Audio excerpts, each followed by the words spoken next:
Friends, ನೀವು ಈ ಥರ ಮೂಮೆಂಟ್ ಮಾಡೋದು ಹೆಂಗೆ ಅಂತ ಹೇಳ್ಕೊಡ್ತೀನಿ ಬನ್ನಿ.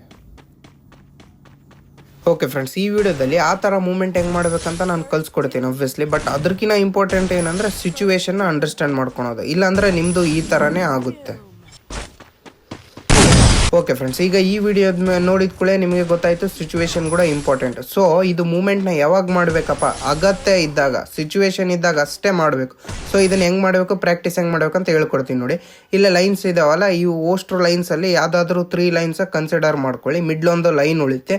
ಆಗ ಆ ಮಿಡ್ಲ್ ಲೈನಲ್ಲಿ ಹೋಗಿ ನೀವು ನಿಂತ್ಕೊಂಡು ರನ್ ಮಾಡಿದ್ದು ಹಂಗೆ ಬಿಡಬೇಕದು ಟ್ಯಾಪ್ ಮಾಡಿ.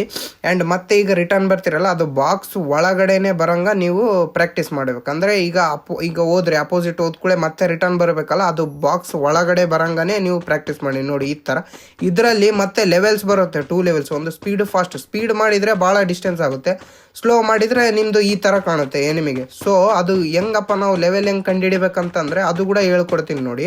ಇಲ್ಲಿ ನೋಡಿ, ಸ್ಲೋ ಮೋಷನಾಗಿ ಹೇಳ್ಕೊಡ್ತೀನಿ. ಸೊ ಏನಿಲ್ಲ, ಈಗ ಒಂದು ಸೈಡ್ ಹೋದ್ಕೂಳೆ 2 ಸ್ಟೆಪ್ ಮತ್ತೆ ರಿಟರ್ನ್, ಒಂದು ಸೈಡ್ ಮತ್ತೆ ಈ ಕಡೆ ಹೋದ್ಕೂಳೆ 2 ಸ್ಟೆಪ್ ಮತ್ತೆ ರಿಟರ್ನ್. ನೋಡಿ ಇಲ್ಲಿ 1 ಸ್ಟೆಪ್ ಆಯಿತು, 2 ಸ್ಟೆಪ್ ರಿಟರ್ನ್, ಮತ್ತು ಈ ಕಡೆ ನೋಡಿ 1 ಸ್ಟೆಪ್ 2 ಸ್ಟೆಪ್ ಮತ್ತೆ ರಿಟರ್ನ್. ಇಷ್ಟೇ ಗೈಸ್, ಇದು ಮೂಮೆಂಟ್ ಇಷ್ಟೇ. ಬಟ್ ಸಿಚುವೇಶನ್ ಅಂಡರ್ಸ್ಟ್ಯಾಂಡ್ ಮಾಡ್ಕೋಬೇಕಷ್ಟೇ. ಓಕೆ ಫ್ರೆಂಡ್ಸ್, ಈಗ ಈ ಮೂಮೆಂಟ್ನ ಯಾವ ಸಿಚುವೇಶನ್ ಮಾಡಬೇಕಂದ್ರೆ, ಈಗ ನಿಮಗೆ ಡೌಟ್ ಇರುತ್ತೆ ಎನಿಮಿ ಹಿಂಗೆ ಹೋದ್ರೆ ಹೊಡಿತಾನಂತ, ಅವಾಗ ಅಷ್ಟೇ ಮಾಡಬೇಕು. ಇಷ್ಟೇ ಗೈಸ್, ಇದು ಏನಾದರೂ ಡೌಟ್ ಇದ್ರೆ ಕಮೆಂಟ್ ಮಾಡಿ DM ಮಾಡಿ.